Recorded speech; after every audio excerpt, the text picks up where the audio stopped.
Today on the Topping Show, Bud Light loses a 4th of July popularity contest. Bud Light also launches another campaign and it fails epically. Ukraine announced that they will not hold elections.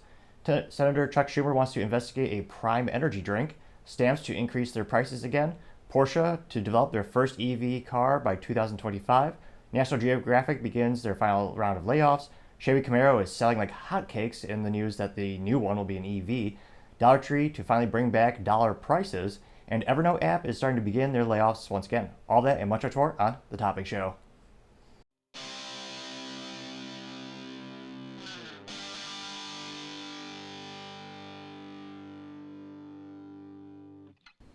Other interesting automotive news, which kind of proves my other point, you have the Chevy Camaro, the gas version, skyrocketing in popularity. 110%. Now, this is Chevrolet's last V8 vehicle with a stick shift, which in and of itself makes it worth something. It breaks my heart that Mary Barra, the CEO of General Motors, and the team over there thought, we're going to make the new Corvette rear engine. Controversial enough, I understand there's a lot of benefits to it, but automatic only, as they pretend to compete with Lamborghini and Ferrari. They never will. It's a separate category. It used to be, for my whole lifetime, the Corvette was American performance and economical price point. The idea was, for a fraction of the price, you could beat Ferrari or Lamborghini on the track. You're not going to beat them on aesthetics, interior quality, no. But bang for your buck for the horsepower, great vehicle with a stick shift.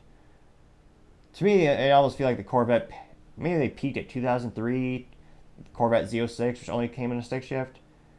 There's a lot of arguments for the C7 versions, but I respect those as well. And this kind of proves the point that customers want a V8 with a stick shift. They want a muscle car. And because GM in their brilliance has decided we're going to bastardize the Camaro name by turning it into an EV four-door sedan, which again, you will not win. Tesla has gotten a solid chunk of that market already. And to try to pretend that you can compete them with the current technology you have, with the current engineering infrastructure you have, it's not going to happen. You might have some nice body panels you could slam on there, I guess. Again, be innovative, take a risk on something new, not just trying to copy the competition. But I digress. Back to the point. It looks like the demand rose quite literally 110.3% during fiscal Q2 this year compared to the same time period last year. Now, in 2002, there's just 4,545 deliveries of the Chevy Camaro between April and June. This year, they delivered, also known as sold, 9,557 Chevy Camaros. The CEO, Mary Barra should read that headline and be like, wow, people want this vehicle? Let's keep making it. We can make another sedan that's EV, call it something else, get the marketing department to wake up or do something with their lives.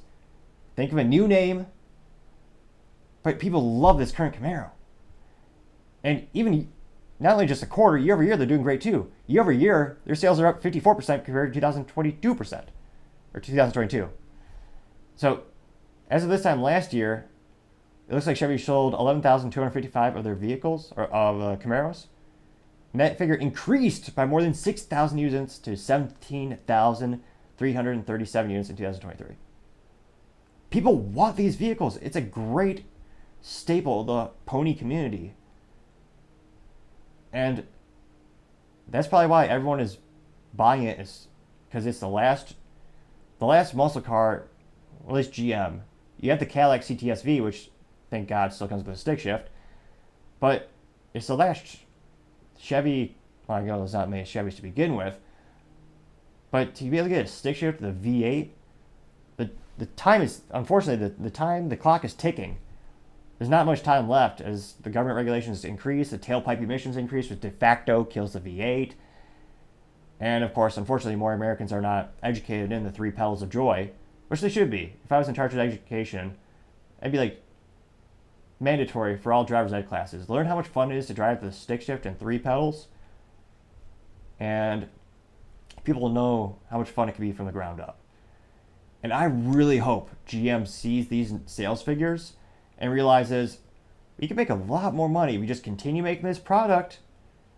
Maybe make another EV that will offset your whole, they call it the fleet emissions average. So there are emission standards for how all your vehicles, and you can only put out so much smog and so much stuff.